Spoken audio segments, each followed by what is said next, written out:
Hey guys, what's up? So there's a question that I ask people all the time, and most people don't know the answer to this question. You might be interested to find out what this question is and what the answer to this question is. Okay, the question that I generally ask people a lot of times while I'm out is we get into a conversation, we have these conversations, and I ask them, are you a good person? Right? And so that is the question that I ask. And generally speaking, most people would answer that, yes, I am a good person. But then I ask the question, well, by what standard do you measure your goodness? Or how are you a good person? And then we take the good person test. Are you interested in finding out more about this? Hang in there.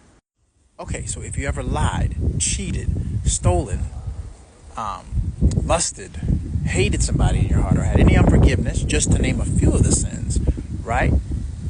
That would essentially, the confession of those things would essentially point to the evidence that in actuality, we are not good people. Does that make sense? And this would go along with the common theme or thread in the Bible, and that is man's nature is corrupted and violent and evil, right? And I'm going to just share one scripture with you that kind of supports that. So in Romans chapter 3, verse 10 through 18, Paul recounts the famous psalmist David. And in this scripture, I'm going to point out a few things that he says. Number one, there is no one that's righteous. No, not one. Number two, people generally don't want to seek God and don't want to have a relationship with him. Number three, right? We have the poison of asp under our lips, right? We speak curses, we do evil things, and there is no fear of God before our eyes, right? And so, based off of that passage, and that's a common theme, there's multiple scriptures throughout the Bible that support this, we understand the nature of man.